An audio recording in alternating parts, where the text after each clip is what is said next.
सब छोड़ चुके थे धर्म कर्म गौरव गुमान ऋषि मुनियों का। फिर संध्या हवन यज्ञ करना सिखला दिया ऋषि दयानंद ने। वेदों का डंका आलम में बजवा दिया ऋषि दयानंद ने। आदर्श पुरातन शिक्षा का बतला दिया ऋषि दयानंद ने। वेदों का डंका।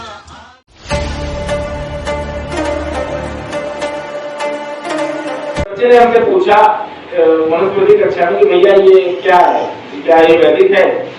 हमने कहा वैदिक नहीं है। किसी को अगर समझाना हो कि वो चीज गलत है तो उसके 5 तरीके बताए स्वामी दयानंद जी ने सत्यार्थ प्रकाश की तृतीय समोल्लास। इस सत्य असत्य को जानने की 5 कसौटी। इसमें एक तरीके से बता सकते हैं, पहला होता है शास्त्रीय प्रमाण, शब्द प्रमाण। दूसरा होता है समाज में जो चल रहा है। तो शास्त्रीय प्रमाण तो इस त्योहार का कोई मिलता नहीं है, ना वेद में ना पुराणों में भी कहीं नहीं है, पौराणिकों में। अब आते हैं समाज में क्या चलता है। तो पंजाब प्रांत से इसकी शुरुआत हुई। पहले भारत में ये त्योहार था ही नहीं। पंजाब प्रांत से इसकी शुरुआत हुई और भारतीय सिनेमा में एक फिल्म आई थी जिसमें करवा चौथ को ऊपर उठा के दिखाया गया। फिर पंजाब से शुरू हुआ, अभी पहुंच गया गली गली में। फिर इसने उत्तर भारत पे कब्जा कर लिया और आज गली मोहल्लों में ये फैशन बन गया। लेकिन अब ऋषि दयानंद जी क्या लिखते हैं? सत्यार्थ प्रकाश की 11वें समोल्लास में स्वामी जी लिखते हैं कि जो व्रत है उसका अर्थ भूखे मरना नहीं होता।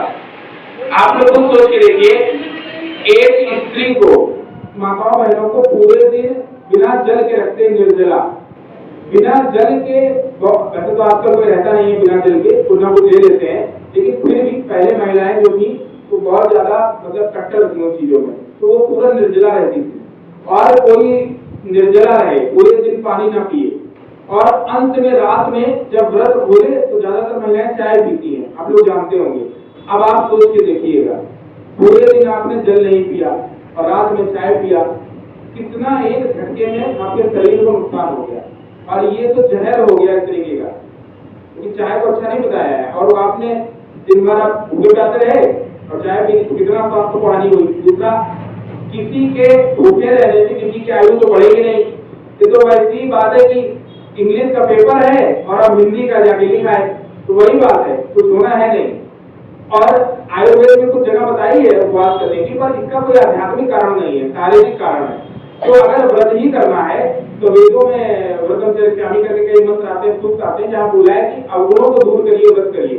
जब विवाह आदि होता है तो फेरे होते हैं, अपने संकल्प लिया जाता है कि मैं आपके अवगुण बढ़ाऊंगी, आपका जीवन का साथ दूंगी। तो व्रत बस इतना ही है। पता चला उसका पति बाहर नाले में लोट रहा है दारू पी के और यहाँ ये भूखे मरने का व्रत रख रही है, उससे कोई लाभ नहीं है। व्रत तो तब होगा जब ये व्रत लें कि उनका अवगुण छुड़ा है। और 80% गर्मी यही हो रहा है, महिलाएं तो बेचारी भूखी मर रही है, पर वो सामने वाला क्या करता है।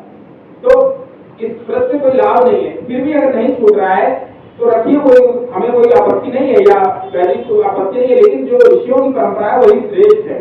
ये भूखे वाले व्रतों से कुछ नहीं होगा। और जो आज समाजी परिवार का रोजी लोग यदि संध्या नहीं करते हैं, वो रोजे व्रत रह रहे हैं, एक दिन में सिर्फ में क्या हो जाएगा। तो इसीलिए श्रेष्ठ तो यही है कि वैदिक दिनचर्या का पालन करें। और रही बात व्रत की, तो पौराणिक व्रत कथा की किताब आती, कहीं से भी ले लीजिएगा। पौराणिकों ने, पंडितों ने इतने व्रत बनाए हैं कि रोज एक व्रत है। सोमवार को व्रत, मंगलवार को व्रत, बुधवार को व्रत, यानी रोजी व्रत है कोई ना कोई। तो आदमी रहते रहते ही खत्म हो जाएगा। इसीलिए इन सब चीजों से दूर रहिए। और इस सबसे कुछ नहीं होता, आयु नहीं बढ़ेगी। आयु बढ़ाना है तो उसको वैसे पदार्थ खिलाइए जिससे उसकी आयु बढ़े। आयुर्वेद का पालन करिए, योग प्राणायाम करिए, तब आयु बढ़ेगी। आर्य हमारा नाम है, सत्य हमारा कर्म, ओम हमारा देव है।